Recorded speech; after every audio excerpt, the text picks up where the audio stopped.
আসসালামু আলাইকুম। প্রিয় শিক্ষার্থীবৃন্দ, ঢাকা কলেজের পরিসংখ্যান বিভাগ থেকে তোমাদের স্বাগতম জানাচ্ছি অনলাইন ক্লাসে তোমাদেরকে আমরা চেষ্টা করি পড়ালেখায় ব্যস্ত রাখার জন্য। সেই উদ্দেশ্যে তোমাদের আজকে আবারও স্বাগতম জানাচ্ছি। আমি রুনা লায়লা, সহকারী অধ্যাপক, পরিসংখ্যান বিভাগ, ঢাকা কলেজ, ঢাকা। আজকে আমি অনার্সের 4th ইয়ারের স্টুডেন্টদের একটা ক্লাস নিচ্ছি। তোমাদের আমি ইকোনোমেট্রিক্স পড়াই, যেই টপিকটা তোমরা জানো। ইকোনোমেট্রিক্স তোমাদের কোর্স কোড হচ্ছে স্ট্যাট 243611। ইকোনোমেট্রিক্স তোমাদের কোর্স টাইটেল। ইকোনোমেট্রিক্স খুব ইম্পর্টেন্ট একটা বিষয়, তোমরা জানো। আমরা এটা বেশ কিছুদিন ধরেই তোমাদের পড়াচ্ছি। গত ক্লাসে আমরা অটো কোরিলেশন পড়িয়েছিলাম, ডেফিনেশন, কনসিকুয়েন্সেস এটসেট্রা। আজকে সেই ধারাবাহিকতায় অটো কোরিলেশনের আরো কিছু টপিক তোমাদের আজকে আলোচনা করছি। তোমরা মনোযোগ দিয়ে ক্লাসটি করবে এবং আমার সাথে থাকবে। আমরা চেষ্টা করব তোমাদেরকে মোটামুটি কিছু বিষয় সম্বন্ধে অটো কোরিলেশনের কনসিকুয়েন্সেস, অ্যাপ্লিকেশন, কিছু টেস্ট, এগুলো নিয়ে আজকে তোমাদের আমি একটু ধারণা দেওয়ার চেষ্টা করছি। তো তাহলে আমরা চলো আজকে শুরু করি আজকের ক্লাস। অটো কোরিলেশনের বাকি পার্ট, পরের অংশটা, সেকেন্ড ক্লাস যেটা বলতে পারি আমরা এটা।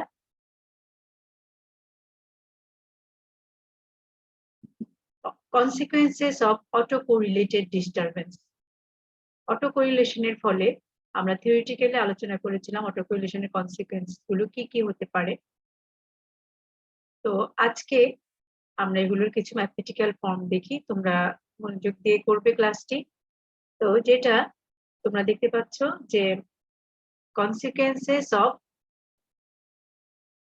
Auto correlation, correlated disturbance. এখানে একটা তোমরা মডেল দেখতে পাচ্ছ, first order auto regressive disturbance model, যেটা সেটা আমরা দেখতে পাচ্ছি। মডেলটা হচ্ছে y is equal to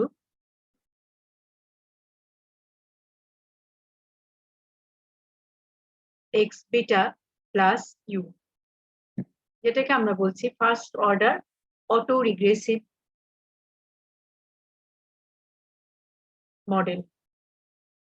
ঠিক আছে, এখানে y হচ্ছে n/1 vector, x n/k, beta k/1, and u হচ্ছে ডিস্টারবেন্স টার্ম, যেটা হচ্ছে n/1। এখানে ut is equal to rho ut minus 1 plus epsilon t, t is equal to 1 to up to n। এটা আমরা গত ক্লাসেও তোমাদের একটু দেখিয়েছিলাম যে ফার্স্ট অর্ডার অটো রিগ্রেসিভ স্কিমটা কি।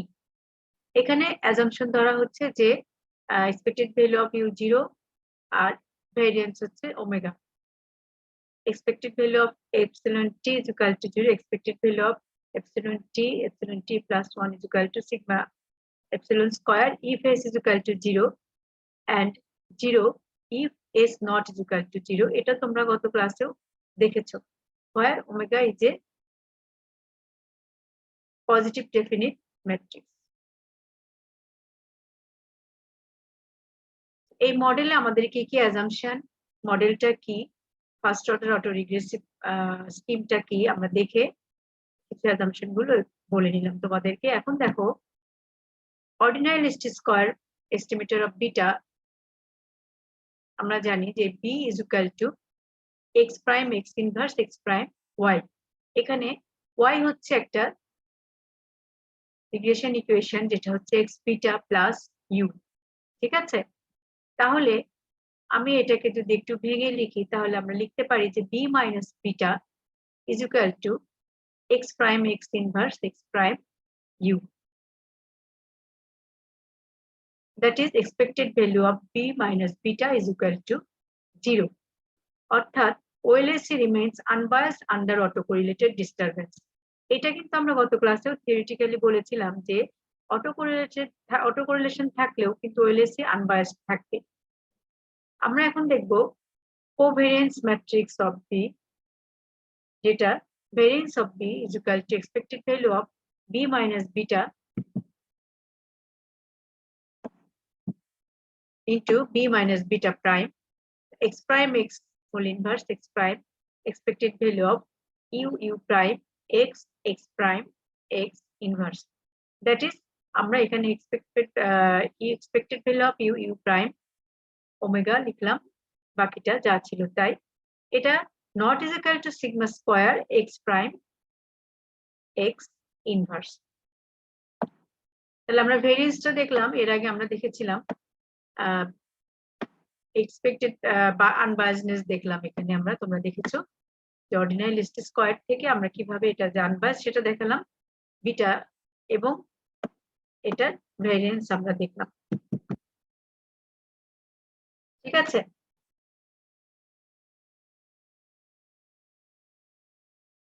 এখন রেসিডুয়াল ভেক্টর কিভাবে লিখি আমরা, e is equal to y minus x beta, এটা রিগ্রেশন ইকুয়েশন থেকে আমরা লিখতে পারি যেহেতু y is equal to x beta plus xb plus e, so e is equal to y minus xb, এটা is equal to h bar y is equal to h bar u ধরে নিয়েছি। ঠিক আছে, এখন e prime e is equal to y prime h bar y,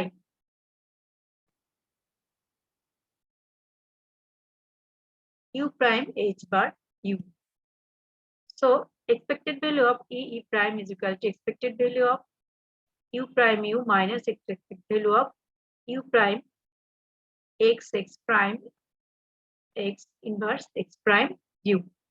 That is variance হচ্ছে n sigma square minus trace of x prime x inverse x prime omega x.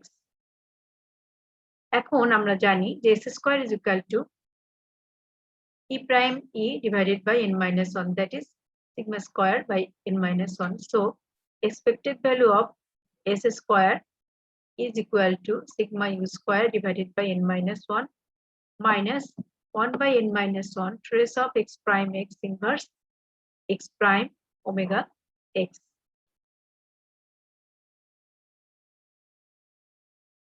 So s square is a biased estimator of sigma square. In fact, s square has a downward bias. ঠিক আছে, আমরা দেখেছি মিন unbiased but variance unbiased হয়নি, variance হচ্ছে bias estimator of sigma square.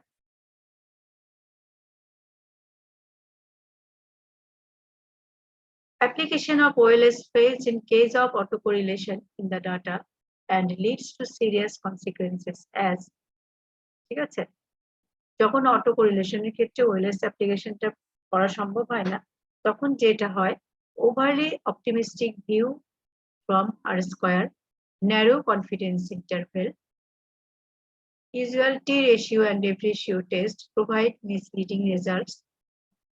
Prediction may have large variance. অর্থাৎ যখন অটোকোরিলেটেড মডেলে অটোকোরিলেশন থাকবে তখন ওএলএস ফেলস এবং কি কি ঘটে সেটা আমরা এখানে দেখলাম, এর আগেও কিন্তু আমরা এগুলো দেখেছি। এখন আমরা এটা আবারও দেখলাম যে কনফিডেন্স ইন্টারভ্যাল ন্যারো হবে, টিআরএফ টেস্টটা মিসলিডিং হবে, এটা কোনো পারফেক্ট রেজাল্ট দিবে না, এবং ভেরিয়েন্স কি হবে লার্জ। তো ভেরিয়েন্স লার্জ হলে কিন্তু আমরা সেখানে বেস্ট লিনিয়ার আনবায়াস এস্টিমেটর বলতে পারি না, সেই ক্ষেত্রে কিন্তু আমাদের প্রেডিকশন ভুল হতে পারে। Since disturbances are non-spherical, so generalized least square estimate of beta yields more efficient estimates than OLS. তো সেই ক্ষেত্রে কিন্তু আমরা দেখব যে generalized least square estimate of beta yields more efficient estimate than OLS. অর্থাৎ অটোকোরিলেশনের ক্ষেত্রে কিন্তু লিস্ট স্কয়ার অর্ডিনারি লিস্ট স্কয়ারের চেয়ে জেনারেলাইজড লিস্ট স্কয়ার এস্টিমেটরটা মোর এফিশিয়েন্ট হয়ে থাকে। তো GLSC of beta is beta estimate is equal to x prime omega inverse x inverse x prime omega inverse y. That is expected value of beta estimate is equal to beta. variance of beta estimate is equal to sigma square x prime omega inverse x whole inverse. The JLAC is the best linear unbiased estimator of beta. তো তোমরা এখানে দেখতে পাচ্ছ যে auto কোরিলেশনের ক্ষেত্রে OLAC যে JLAC বেশি গ্রহণযোগ্য, ঠিক আছে? অর্থাৎ JLAC is best linear unbiased estimator of beta যখন ডিস্টারবেন্স স্টারগুলোর মধ্যে অটো কোরিলেশন থাকবে। সেই জন্য আমরা সেই ক্ষেত্রে কিন্তু JLAC এস্টিমেটরটা ব্যবহার করে থাকি। তাহলে তোমরা দেখতে পাচ্ছ যে auto correlation consequences of auto correlated ডিস্টারবেন্সের আমরা কিছু বিষয় এখানে দেখলাম যে unbiased OLAC estimator unbiased but variance not unbiased, আর আমরা রেসিডুয়াল ভেক্টর বের করলাম, এখান থেকে মিন ভেরিয়েন্স বের করে আমরা বলতে পারি যে এটা downward bias. In fact S square it has a downward bias.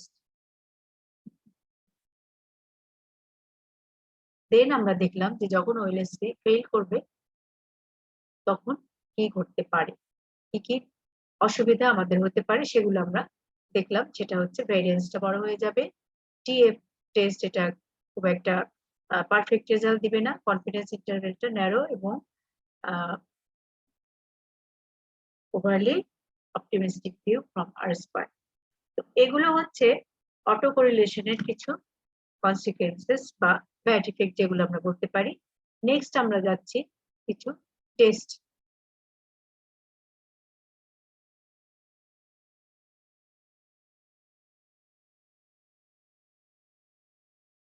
Darwin-Watson test এটা খুব একটা প্রমিনেন্ট একটা টেস্ট অটো কোরিলেশন ডিটেকশনের জন্য।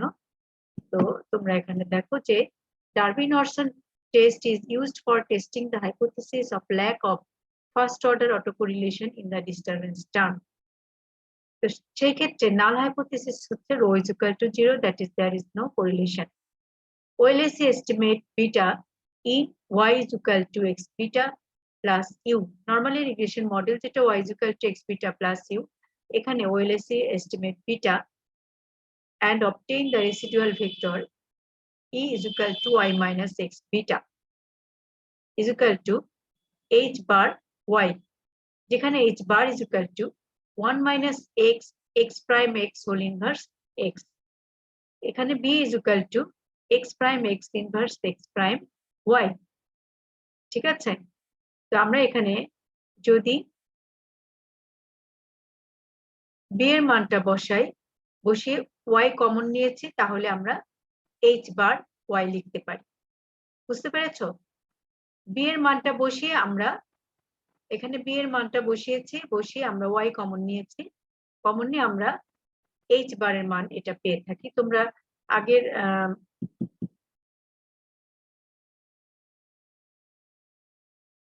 এখানেও তোমরা হচ্ছে কনফিউশনে পড়েছিলে যে এখানে h বার y কিভাবে আসলে। এখানেও আমরা b এর মানটা বসিয়েছি, তারপরে y কমন নিয়েছি, কমন নিলে h বারের ভ্যালুটা তোমরা এখানে যেটা দেখেছো ওইটাই একই ভ্যালু এখানে, যেটা ছিল 1 minus x x prime x whole inverse x, ঠিক আছে? তো এখানে ডারউইন-ওয়াটসন টেস্ট স্ট্যাটিস্টিক আছে একটা, যেটাকে আমরা বলছি d small d is equal to epsilon t minus 1 whole square, t is equal to 2 to up to n divided by sum of epsilon t square, ঠিক আছে? এখানে a minus b whole square ফর্মুলায় ভাঙা হয়েছে, that is a square minus b square, a square plus b square minus twice ab, নিচে epsilon et square কিন্তু আমাদের রয়ে গেছে, ঠিক আছে? তো তোমরা দেখো এখানে যদি ভেঙে আমরা কি পাচ্ছি, et square divided by sum of et square, এখানে et square এর সাথে সামেশন আসবে প্লাস et minus 1 এখানে স্কয়ার হবে divided by sum of et square minus 2 sum of et minus 1 divided by sum of et square. এটা একটা square হবে, ঠিক আছে?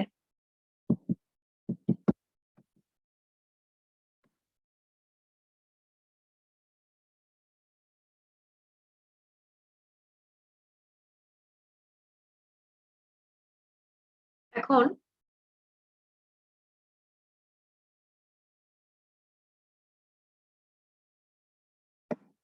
for large n d tends to 1 plus 1 minus twice r, অর্থাৎ যখন n বড় হবে তখন কিন্তু et আর et minus 1 একই মান বড় হবে, তখন এটা কি হবে, কেটে যাবে। যখন n large, that is n large, তখন এটা একই ভ্যালু, এটাও একই ভ্যালু, তাহলে 1 এটা 1 প্লাস 1 মাইনাস টুয়াইস এটা হচ্ছে r এর ভ্যালু, দ্যাট ইজ উপরে হচ্ছে কোভেরিয়েন্স অফ et minus 1, নিচে সাম অফ et স্কয়ার, এটা r এর ভ্যালু। তো এটা লেখা যায় যে 1 plus 1 minus twice r, এখানে যদি 2 কমন নিই তাহলে আমার থাকবে 1 minus r, where r is the sample autocorrelation coefficient from residuals based on OLSC and can be regarded as the regression coefficient of et on et minus 1, ঠিক আছে? আমরা r কে বলছি sample autocorrelation coefficient from residual based on OLSC and can be regarded as the regression coefficient of et on et minus 1, that is et minus 1 এর উপরে et এর regression coefficient, সেটাকে আমরা OLSC estimator বলছি। সেই সাপেক্ষে এখানে r কে বলা হচ্ছে sample autocorrelation coefficient from residual based on OLSC। আমরা লিখতে পারি যে d যদি n যদি অনেক বড় হয় তখন d tends to 2 into 1 minus r, ঠিক আছে? ডারউইন-ওয়াটসন টেস্ট স্ট্যাটিস্টিকটা খুব সিম্পল একটা বিষয়। এখানে আমরা just a minus b whole স্কয়ারের ফর্মুলায় ভেঙেছি, ভেঙে আমরা এই ভ্যালুটা পেয়েছি। এখানে ভুল হয়েছে একটু, et minus 1, এখানে স্কয়ার টার্মটা মিস হয়ে গেছে, এটা স্কয়ার টার্ম, বাকিটা যা আছে তাই। এভাবে আমরা দেখতে পাই যে for large n d tends to 2 into 1 minus r, r হচ্ছে sample correlation coefficient from residuals।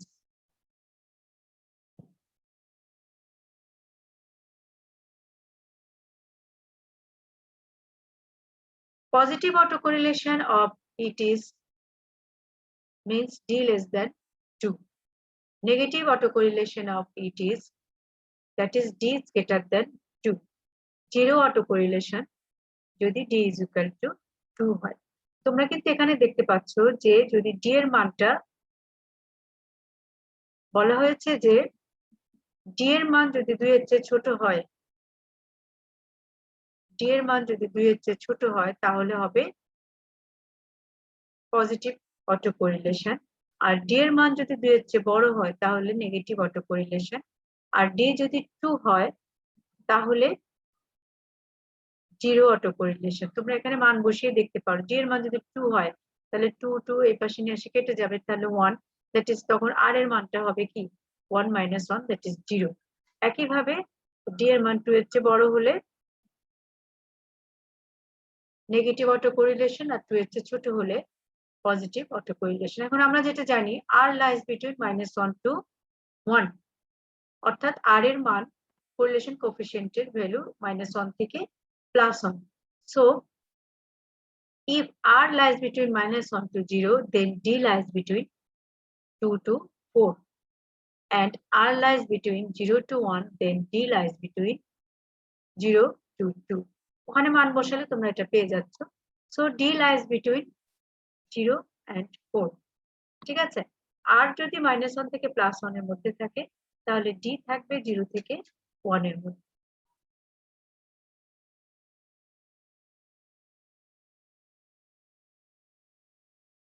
Since E depends on X, so far different data sets, different values of D are obtained. So the sampling distribution of D depends on X.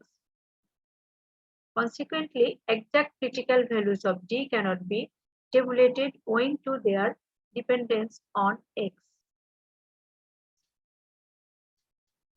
Darwin-Watson therefore obtained two statistics D underline D bar such that D lies between D underline D to D bar and their sampling distribution do not depend upon X.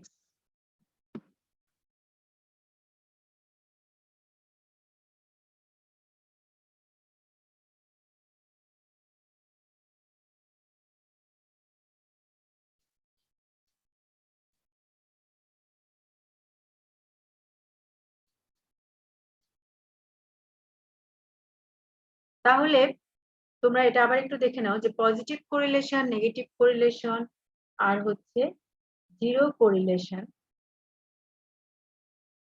কখন হচ্ছে এবং আর এর মান যখন -1 two +1, D এর মান তখন হচ্ছে 2 to 0 to 4.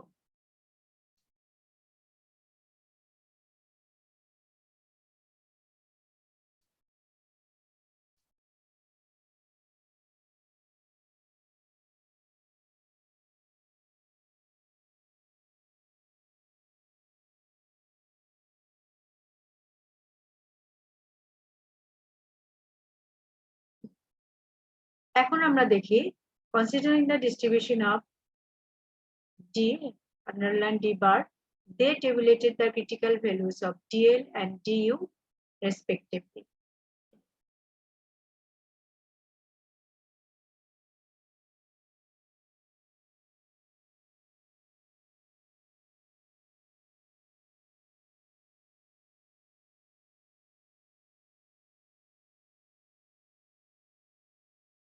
তোমরা টেবিলটা খেয়াল করো। They prepared the tables of critical values 15 n এর মান 15 থেকে 100 and k less than or equal to 5. Now tables are available for n lies between 6 to 200 and k less than or equal to 10. এটা যখন null hypothesis rho is equal to 0, nature of H1, alternative hypothesis কি হতে পারে? Rho is greater than 0 হতে পারে, rho is less than 0 হতে পারে, rho not is equal to 0 হতে পারে।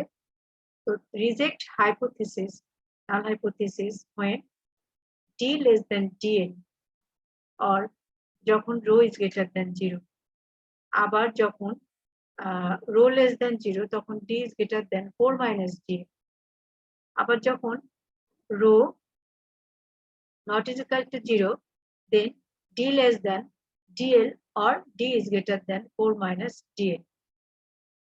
Values of dl and du are obtained from the tables. Retain null hypothesis when d is greater than du. Rho greater than 0 হলে rho is greater than 0 এর জন্য আমরা যখন null hypothesis accept করব তখন d is greater than du হতে হবে আর rho less than 0 এর জন্য d less than 4 minus du অথবা rho not is equal to 0 এর জন্য আমরা null hypothesis accept করব কখন যখন d lies between du to 4 minus du আর টেস্ট ইনকনক্লুসিভ হবে যখন মানে কোনো কনক্লুশন আসতে পারবো না যখন d lies between dl to du, null hypothesis alternative hypothesis rho is greater than 0, alternative hypothesis rho less than 0 এর জন্য d lies between 4 minus du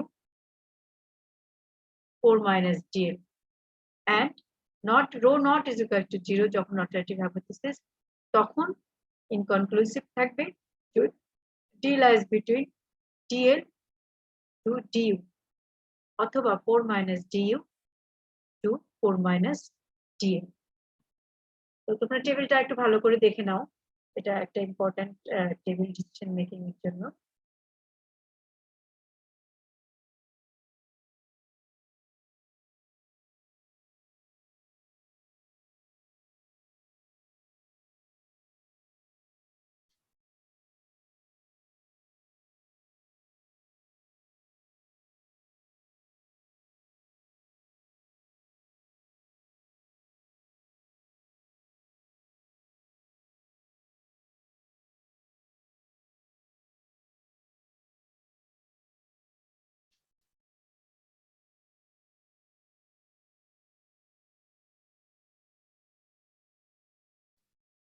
next আমরা দেখি limitation of Darwin-Orson test.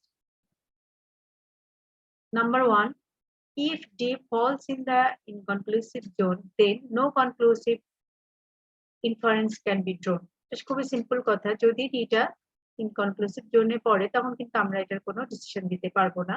This zone becomes fairly larger for low degree of freedom. On solution is to reject null hypothesis if the test is inconclusive. A better solution is to modify the test as reject null hypothesis when D less than DU or accept null hypothesis when D is greater than DU. This test gives a satisfactory solution when values of excess change slowly, that is price, expenditure, etc.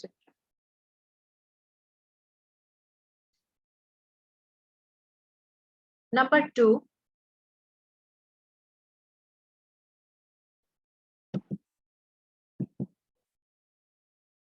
আমরা প্রথমে যেটা দেখলাম, যদি ডিটা ইনকনক্লুসিভ জোনে পড়ে তখন আমরা কিন্তু কোনো কনক্লুসিভ ইনফারেন্স আমরা ড্র করতে পারছি না। তো সেখানে আমরা একটা ডিসিশন নিতে পারি, বেটার সলিউশন হতে পারে যে when reject null hypothesis when D is less than DU অথবা accept null hypothesis when D is greater than DU. Number 2, the Darwin-Orson test is not applicable when the intercept term is absent in the model. যদি intercept টার্মটা না থাকে তাহলে কিন্তু Darwin-Orson টেস্টটা not applicable. In such a case, one can use another critical values, say dm in place of dn. The table for critical values dm are available. ঠিক আছে, যখন intercept term না থাকবে তখন কিন্তু আমাদের ইউজ করতে হবে অন্য একটা ক্রিটিক্যাল ভ্যালু যেটাকে বলা হয় dm. Number 3, the test is valid when lag dependent variables appears as explanatory variable. অবশ্যই আমাদের এখানে কিন্তু ল্যাগ ডিপেন্ডেন্ট ভেরিয়েবল গুলো এক্সপ্লেনেটরি ভেরিয়েবল হিসেবে ইউজ করতে হবে। তখন যদি ইউজ করা হয় তখন কিন্তু টেস্ট ইজ নট ভ্যালিড। ঠিক আছে, ল্যাগ ডিপেন্ডেন্ট ভেরিয়েবল গুলো ইন্ডিপেন্ডেন্ট ভেরিয়েবল হিসেবে ইউজ করা যাবে না যদি আমরা ডারউইন-অরসন টেস্ট করতে চাই। In such case Darwin-Orson test যদি ut is equal to rho ut minus 1 plus epsilon t, in such case Darwin Say's test is used, which is given as follows.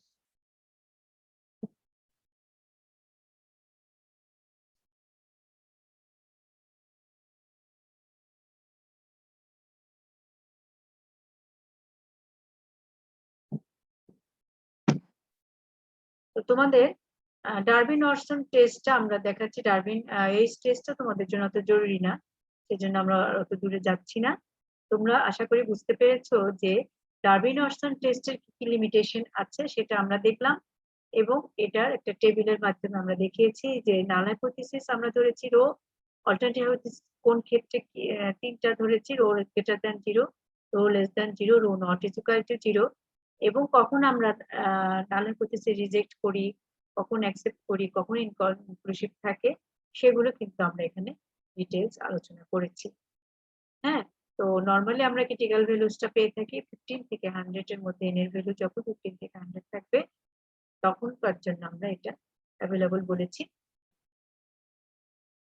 তো Darwin-Orson test হচ্ছে auto correlation test, একটা important test auto correlation detect করার জন্য।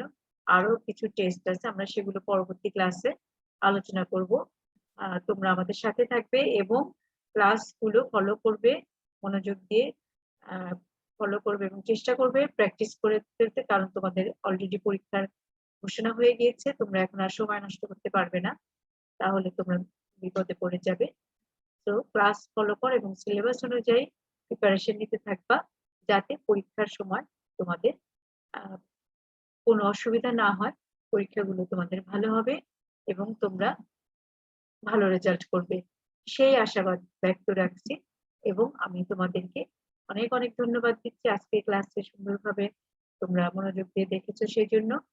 তো সবাই ভালো থাকো, সুস্থ থাকো, নিরাপদে থাকো। আল্লাহ হাফেজ।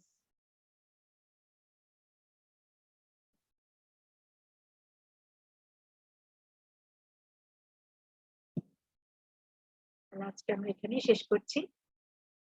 ধন্যবাদ সবাইকে।